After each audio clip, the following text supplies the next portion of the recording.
Usually, the sense of touch is considered one sense. In this episode of Steal This Brain Idea, I would argue that touch is actually many different senses. What makes a sense a sense? Is it the pathway with the processing? Is it something more general in terms of the stimulation? I'll talk about how I think of the sense of touch as a neuroscientist. And if you find any of these categories of touch particularly interesting, then you will know what to Google or what to look up on PubMed to dive deeper. One example of the nuances for the sense of touch is itch. There are differences in how mechanical itch versus chemical itch are carried by the nervous system. If there's a mosquito and it's crawling on your arm, on your skin, and making you itch, that mechanical itch information would be carried to your brain by some different types of neurons than if you were bitten by the mosquito and had a chemical itch. Both types of itch are indeed itchy, and they may be considered parts of the sense of touch. But wait, there are more different types of senses of touch. Itch is carried in a different way than the sense of touch that comes with emotional information.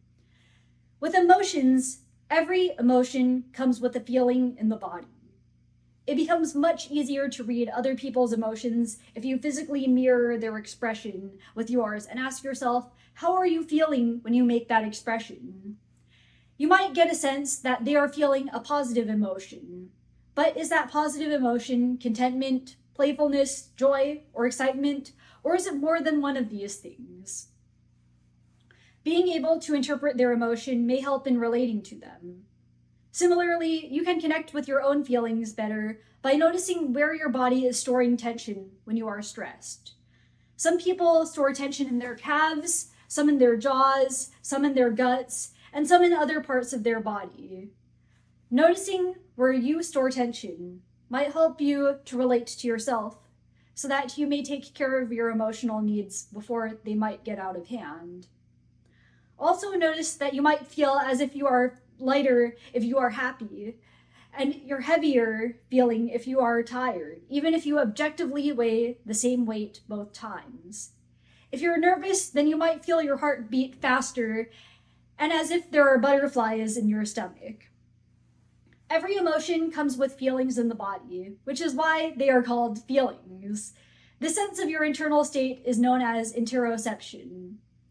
What happens if there is an interception of interoception? That may make for a harder time reading people or a harder time noticing that you have a health problem. When people have a hard time reading the emotions of other people or their own feelings, that is called alexithymia.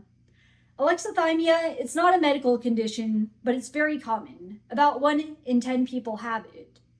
If a person gives attention to their sense of interoception, then they may experience better connection with emotion.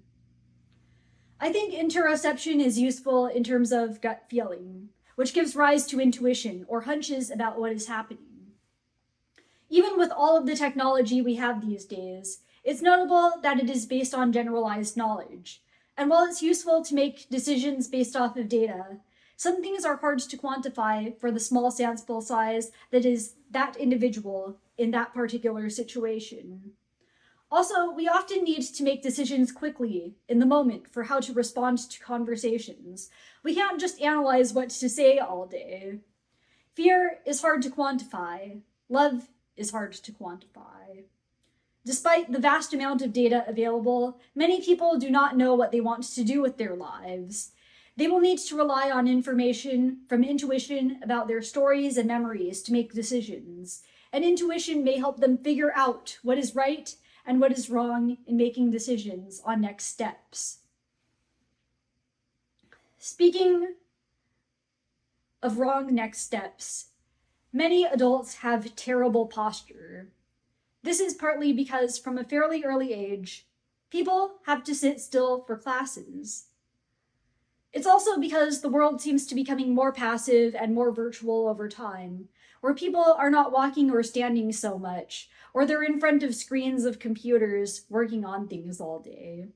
Or they might be supporting their backs on backrests all the time, to the point where their backs are not so strong. They might have a hard time holding up without a backrest. If people are not paying attention to their posture for a long time, they may have worse posture to the point that when they do pay attention to their posture, they are in pain. Using a standing desk can help people stay mindful of their posture because it's much harder to continue standing upright without being in tune with your body's position. But a person can also make mental notes on how their body is positioned in space and use this to have more symmetry in how they are carrying themselves. Not to generally put more weight on one side of the body than the other, but to be more symmetrical. This is because the symmetry allows for more alignment, more balance, stability, and strength. The sense of how the body is positioned in space is known as proprioception or kinesthesia. It's how we know where our limbs are. Proprioception information is relayed by mechanosensory neurons in the muscles and the skin. Mechanosensory neurons are sensitive to stretch and being pushed. Since different muscles and different parts of my skin are stretched if I place my arm here versus here, that allows my brain to create a representation of where my arm is in space regardless of its position. Colloquially, giving attention to interoception and proprioception is called embodiment. I like the term embodiment because it suggests that the person is truly in their body. But is it possible for one type of sense information to cancel another out? Think for a moment. Have you ever felt both pain and itch in the same place at the same time? That cannot happen. And this is because pain and itch are carried by somewhat overlapping pathways. This is one example of a phenomenon called sensory gating.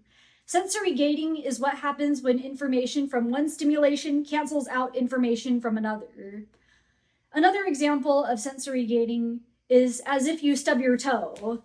And that might be a big pain, but if you rub the area around it, that makes it feel better. Similarly, a warm compress on a sore muscle can cancel out some pain signals. I've done some experiments before where I've written in a coffee shop, and I had a wristband that vibrated in response to sound. It made the experience surprisingly better because if there was a loud sound happening, for example, someone accidentally dropping a dish, then the wristband would vibrate, and my attention, it would be pulled between the loud noise and the vibration on the wristband. Even though it was objectively more stimulation, and you would think that it would be more startling than just hearing the loud noise, the sensory gating made this less startling because there was another counterbalance, a counterbalance of senses to make this less startling.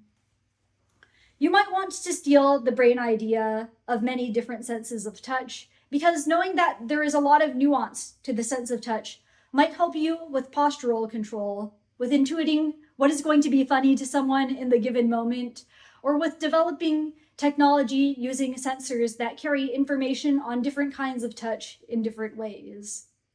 Further, if you are an extended reality developer or an extended reality content creator, keeping these different pathways in mind might help you to create experiences that imitate the natural world, given that there are different kinds of touch. And lots of wearable health technologies consider how these senses of touch might be augmented or subtracted with the help of machines. For example, it's more precise to keep track of how many steps you took a day with a pedometer than by making an estimation of whether you walked a lot or a little that day. But if we could use technologies to do things like prevent chronic pain problems from arising in the first place, that would be fantastic. Integrate the sense of touch with various other matters of life, and you may be a bit more in touch with what's going on.